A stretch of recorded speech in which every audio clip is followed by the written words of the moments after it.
ठीक है, चलिए आज के इस विश्लेषण में सीधे गहराई से उतरते हैं। आज हम प्राचीन भारत की एक ऐसी कथा पर चर्चा कर रहे हैं जो सिर्फ एक साधारण पौराणिक कहानी नहीं है, बल्कि ये नेतृत्व, समाज और वंश की धारणाओं पर एक बहुत ही गहरा विमर्श है। बात हो रही है मिथिला के राजा जनक और देवी सीता के अवतरण की। ये पूरी कहानी इस बात पर टिकी है कि कैसे एक राजा का अपनी प्रजा के प्रति निस्वार्थ समर्पण एक दैवीय चमत्कार को जन्म दे सकता है। तो आइए इस रोमांचक सफर की शुरुआत प्राचीन मिथिला राज्य से करते हैं। कहानी की शुरुआत सच में बहुत ही गंभीर और चुनौतीपूर्ण माहौल में होती है। आइए उस दृश्य की कल्पना करें। एक ऐसा राज्य जो भयंकर सूखे और अकाल की मार झेल रहा है। चारों तरफ त्राही त्राही मची है। अब ऐसे मुश्किल वक्त में जब कोई भी राजा अपने महल की सुरक्षित और आलीशान सुख सुविधाओं में छिप सकता था, राजा जनक एक ऐसा कदम उठाते हैं जो इतिहास को हमेशा के लिए बदल कर रख देता है। प्रजा को बचाने के लिए उठाया गया उनका ये कदम हमें दिखाता है कि आखिर संकट के समय सच्चा नेतृत्व कैसा होना चाहिए। अकाल की ये भयंकर स्थिति और इसके खिलाफ राजा का मजबूत संकल्प। राजा जनक का ये अद्भुत नेतृत्व मुख्य रूप से 3 स्पष्ट कदमों में दिखाई देता है। सबसे पहले तो उन्होंने अपनी प्रजा के दुख को गहराई से महसूस किया। मूल स्रोतों के अनुसार जब कोई राजा सच्चे में अपनी प्रजा के दुखों को अपना मानकर उन्हें दूर करने की कोशिश करता है, तो दैवीय शक्तियां भी मेहरबान हो जाती हैं। राजा जनक ने बिना किसी हिचकिचाहट के महल छोड़ दिया और तय किया कि वो एक साधारण किसान की तरह खुद खेत जोतेंगे। उनका मानना था कि अगर उनके हल चलाने से प्रकृति का, आकाश का हृदय पिघलता है, तो वो जीवन भर ऐसा करने को तैयार हैं। ये कोई मामूली बात नहीं थी। ये एक शासक का अपनी धरती और अपने लोगों के प्रति चरम स्तर का समर्पण था। चलिए अब आगे बढ़ते हैं और देखते हैं कि ये घटनाक्रम कैसे एक बड़े चमत्कार का रूप लेता है।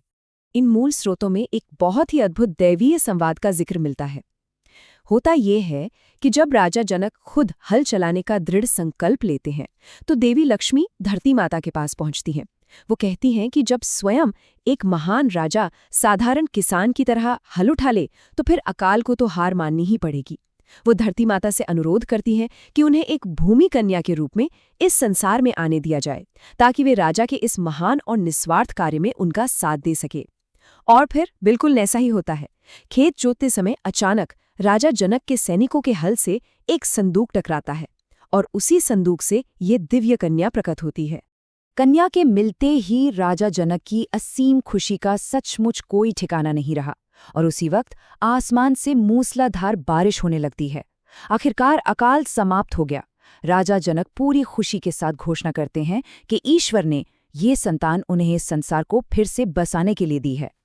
खैर, इसमें एक और बहुत ही भावुक बात यह है कि जब इस नन्ही कन्या को महारानी सुनैना के पास ले जाया जाता है, तो रानी को उसे देखते हैं ऐसा महसूस होता है जैसे उनके भीतर ममता का कोई झरना फूट पड़ा हो। उन्हें बिल्कुल ऐसा लगता है मानो ये बच्ची धरती से नहीं बल्कि स्वयं उनकी अपनी कोख से जन्मी हो, और उसी पल बिना किसी हिचकिचाहट के वो उसे अपनी पुत्री के रूप में स्वीकार कर लेती हैं। लेकिन ये खुशी जल्द ही एक बहुत बड़ी सामाजिक चुनौती में बदलने वाली थी। मिथिला के उस समय के समाज और गोत्र का ये पूरा विवाद काफी तनावपूर्ण था। अब यहाँ जो सबसे दिलचस्प बात है वो ये है कि मिथिला उस समय एक तरह का लोकतांत्रिक राज्य था, जहाँ नागरिकों को अपनी बात कहने की पूरी आज़ादी थी। तो विवाद क्या था? एक तरफ समाज के रूढ़िवादी लोग और परंपराओं के रक्षक थे। उनका सख्त तर्क था कि अगर ऐसे ही खेतों में मिले शिशुओं को अपनाया जाने लगा, तो फिर सदियों पुरानी सामाजिक व्यवस्था और वंश परंपरा का क्या होगा। उन्हें इस बात की गहरी चिंता थी कि इस कन्या का कोई ज्ञात वंश, गोत्र या खून नहीं है। दूसरी ओर राजा जनक का एकदम स्पष्ट दृष्टिकोण था। वो इस कन्या को उत्पत्ति और गोत्र से परे सीधे ईश्वर और प्रकृति का आशीर्वाद मान चुके थे। वो आधिकारिक रूप से उसे अपनी बेटी घोषित कर चुके थे और किसी भी कीमत पर पीछे हटने को तैयार नहीं थे। और यहीं पर कहानी अपने सबसे बड़े चरम बिंदु पर पहुंचती है, जहां हमें नारी की महिमा पर राजा जनक का वो ऐतिहासिक उत्तर सुनने को मिलता है। जब राज दरबार में समाज के कुछ लोग राजा के फैसले पर उंगली उठाते हैं, तो जनक जो जवाब देते हैं, सच में उसकी गहराई रोंगटे खड़े कर देने वाली है। रूढ़िवादी लोग उस नन्ही कन्या के वंश और गोत्र पर सवाल करते हैं। इसके जवाब में राजा जनक उन्हें याद दिलाते हैं कि वो एक स्त्री है।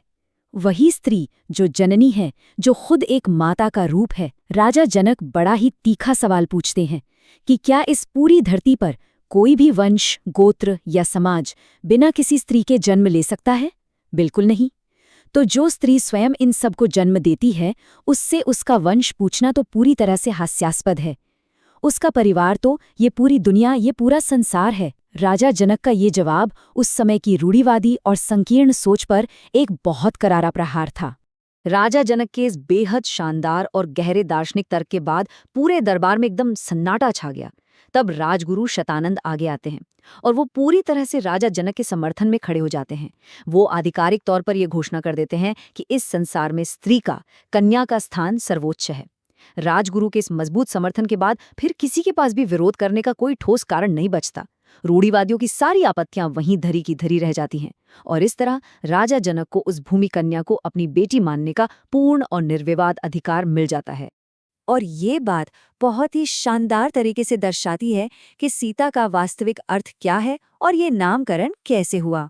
ये देखकर बहुत अच्छा लगता है कि कैसे एक प्रगतिशील और अडिग नेतृत्व सदियों पुरानी रूढ़ियों को तोड़ सकता है। खैर, अब समय था इस दिव्य कन्या के नामकरण संस्कार का। राजगुरु शतानंद भविष्यवाणी करते हैं कि ये कन्या भविष्य में पूरे संसार के लिए एक महान उदाहरण बनेगी। वो उसे बहुत ही सुंदर उपाधियां देते हैं। पहली उपाधि थी वैदेही, क्योंकि अब वो राजा जनक के हृदय और उनके कुल का एक अभिन्न अंग बन चुकी थी। और दूसरी उपाधि थी जानकी, क्योंकि उसे पूरी गरिमा के साथ राजा जनक की पुत्री के रूप में समाज ने स्वीकार कर लिया था।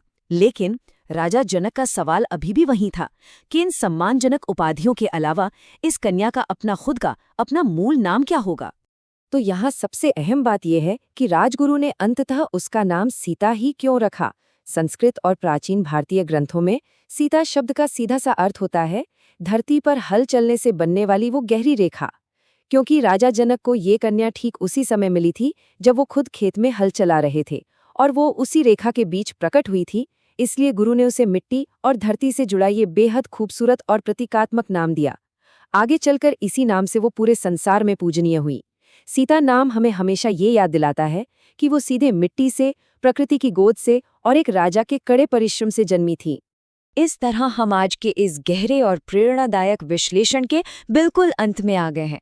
जाने से पहले इस सवाल पर एक पल के लिए विचार करना जरूरी है। एक भीषण अकाल, एक राजा का हल चलाना और सीधे धरती से जन्मी एक कन्या, क्या ये पूरी घटना सिर्फ एक पौराणिक चमत्कार भर है या फिर ये एक बहुत ही सशक्त संदेश है जो समाज में वंश और गोत्र की हमारी पुरानी धारणाओं को चुनौती देता है? ये हमें सोचने पर मजबूर करता है कि जो स्त्री सभी वंशों की जननी है, वो खुद किसी एक वंश की मोहताज कैसे हो सकती है? आज के विश्लेषण में बस इतना ही। इसी अहम और विचारोत्तेजक प्रश्न के साथ आज की ये चर्चा यहीं समाप्त होती है। जुड़ने के लिए बहुत बहुत धन्यवाद।